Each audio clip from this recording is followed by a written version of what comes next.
Hey everyone, this one's going to be a little bit different. I want to talk about Hokuseiho and Sumo and bullying, but I know I'm going to stretch specifically past talking about the sport. Since I am not 100% sure where I'll go here, consider this a content warning for potentially anything having to do with abuse and assault. Also, I don't think I'm going to put any clips or pictures or anything in this, just my big ol' avatar, so just treat this as something to listen to. So, alright. Sumo put out a video detailing what we know of what Hokuseiho did, and you should watch it. He includes some of the context of bullying in Miyagino's stable, including a story about one of Hakuho's former masters repeatedly beating a stable manager with a baseball bat or a hammer, and on one occasion offered one of several awful punishments for that manager to choose from. Now, this is all terrible, but think about that last one especially. That one's the real example of what this sort of abuse is designed to do. It's supposed to enforce like a sense of inescapable control over the abused. Think about it like this. If he just wanted to hurt the manager, he could just keep hitting him with a bat. If he thought he needed to do something even worse, he could just pick something even worse to do. When you lay out a list of options to someone for how they want to be hurt, and none of those options are something any sane human would want done to them under any circumstances, you're not offering a choice. You're showing them how many methods of hurting them you've dreamed up. Now, there's no word on what ended up happening, which means it's quite possible none of those punishments were enacted for whatever reason, but it doesn't matter. The real abuse, the intended abuse, was mental and emotional, and it had already been done. Similarly, a lot of the reports about what Hokuseiho did involved direct physical harm, right? The two guys he bullied, he hit him with broomsticks, slapped him in the face, slapped him in the balls, injured one guy's elbow, real brutish stuff. In one case, he super glued a guy's hand. I don't know if it was like he super glued the guy's fingers together or glued his hand to something or what, but that's a step beyond big, dumb, and mean. Unless he's got some kind of like bully sensei feeding him ideas, that takes at least a basic level of creativity in figuring out how you want to hurt people, or in this case, keep hurting people. But there's one other part which, at a glance, blends in with the rest of the awful stuff. He took a lighter and turned a can of insecticide into a mini flamethrower. Nothing in the reports indicates that he actually burned his victims, but that's kind of the point. If all he wanted to do was inflict physical harm, why wouldn't he actually hit him with the flame? Or if he figured that would cause problems, why use that idea at all? Because you do that when you want to show your victims you can make them half shit themselves without laying a finger on them. It's the kind of act that pushes someone across the line from bully to monster. It can be hard, not just for those of us outside Japan, but outside sumo culture, to understand how this sort of thing is allowed to go on. Like, the main focus of why Hakuho's being punished is that he didn't do anything when he first got wind of the abuse, in addition to not working with the Kyokai's investigation, and that makes sense. He let it go on, so punishment. But then you look at what his old master did to that manager, which got him a suspended prison sentence, not even actual jail time, and that's not an old story. It was reported in 2015. Then there's the 2011 story about Coach Kasugano beating 3 of his wrestlers, including Tochinoshin, with a golf club so severely he broke the golf club, and he got off scot-free because the wrestlers took the blame. Like, disobeying a rule should make it okay to enact any kind of punishment you want. Or Takashi Saito dying in 2007 after getting smacked over the head with beer bottles on the orders of his master.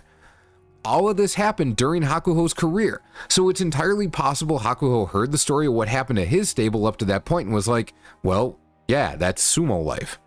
It was obviously negligent to do nothing, and far more negligent to leave Hokuseiho in charge after this was reported to him, but in light of that history at Miyagino, it's also less surprising than we might want it to be.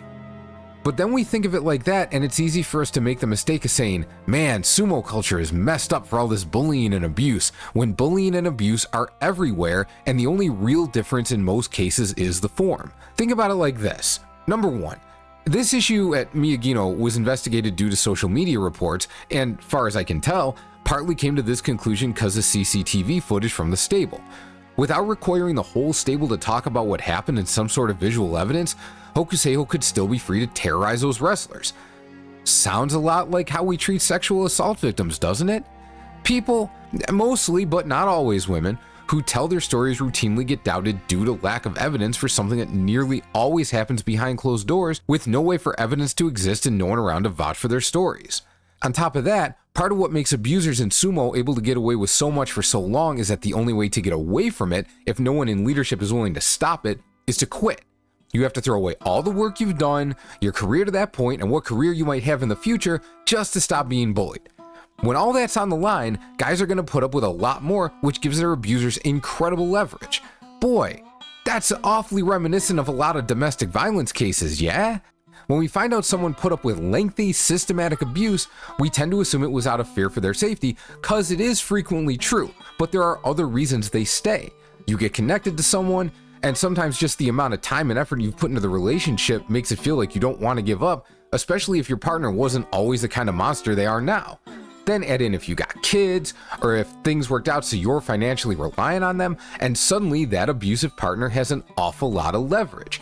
If you leave, even if they're not going to hunt you down and try to keep physically hurting you, they're going to take everything from you or make you walk away from everything you have to get away from it. Kinda changes things if you think a bullied rikishi is part of a cycle of domestic abuse, doesn't it? And then there's the normalcy of it. Abusers like Hokuseiho and Oshoma get attention because of the severity of their actions, but this doesn't happen in a vacuum. How much low-level bullying happens is a matter of course without anyone batting an eye. If you're not sure what I mean by low-level bullying, let me tell you a story. When I was in like 3rd or 4th grade, one day I saw the backseat of the school bus was open, so I sat down. The back few rows were where all the cool kids sat, of course, and I was sure as hell not one of those, but that day I was like, it's dumb they get to just take these seats. I want to see what it's like to ride back there. And this kid, I think his name was Jeremy, he comes back, sees me there, and is like, man, that's my seat. I told him, well, I'm sitting here. He says, that's my seat, man. I think I shrugged. He sighed and said, come on, really move. I said, no. So he threw an uppercut into my gut and sent me staggering with my backpack towards the middle of the bus. And the thing is, as far as I could tell, Jeremy wasn't a terrible guy. I didn't know he was going to hit me. He didn't have like some kind of reputation for that sort of thing. He even tried talking me out of staying in the seat. He didn't default to violence. But when push came to shove, violence became the answer. Actually, I don't want to focus on the violence itself. Not to put too fine a point on it, but it was considered fine for him to do that because we were guys. If we were girls and the same thing happened, everyone would have thought she was a maniac and she probably would have gotten in massive trouble. But that hardly meant girls didn't bully anyone. They were just allowed to do it in other ways. I'm fortunate that this channel has pretty good viewership from women, and I bet most, if not all of them, could tell you some kind of story of emotional or mental bullying from their school days, and maybe as an adult too. Sometimes they might even have been one of the bullies. I'm not judging, sometimes you're the dick. You can't erase it, you just hopefully learn to be better. The point here is that almost everyone is capable of this, at least if they're not careful. It takes a lot of experience and awareness to understand when what you're doing might be a lot worse than you think it is in the moment. Maybe you think you're really not hurting someone, or maybe you think hurting them a little is acceptable, at least in some kind of given context, and a lot of the people around you agree that it's all okay. That's what I mean by low-level bullying. It happens everywhere. And everything I'm saying up to this point does the same thing most conversations about abuse do. They focus on the abusers and their guilt and the blame to assign to the exclusion of the victims. Chris, in his video, does remind the viewer that there are human beings on the other side of this, and good on him for doing so. But if you haven't been through this level of abuse or been close to people who have, it's hard to grasp what exactly this whole experience might have done to the victims while it happened and the effects on them going forward. It'll take time and distance from all of this for them to really start getting past it, but the first hurdle is that they live lives where they're surrounded by people who aren't going to know what to do other than not be assholes. And that's if the other Rikishi are all willing to be good to these guys and do what they can to help. Hokuseiho bullied 2 wrestlers, but Miyagino's stable is a lot more than 3 guys. It's hardly out of the realm of possibility that Big Boy had friends who will blame these guys for him losing his career, even though not only did he absolutely deserve it, the wrestlers didn't even trigger the investigation. It took family members talking about it publicly to get the ball rolling. Or they'll think the stable would have been better off if the victims had left instead, something like that. If that's the case, regardless of whether any actual retaliation happens, it's likely these two are going to feel like outcasts for a long time from being at the center of this firestorm and the dismissal of Miyagino's second best wrestler, despite having done absolutely nothing to put themselves in that position. The difficulties they're going to face beyond that depend on them, not what they do in an active sense, but just how they're able to manage this trauma, which might very well come with a healthy dose of PTSD, and that outcome isn't entirely up to them. The brain does what the brain does, and I have my doubts they're going to have access to the therapy and counseling that might help guide it in a healthier direction. At least they weren't named, so anyone who wants to know who they are is going to have to do some digging. Hopefully their identities never get exposed until and unless they choose to acknowledge it, because the last thing these guys need is for Hokuseiho simps to come after them on top of everything else.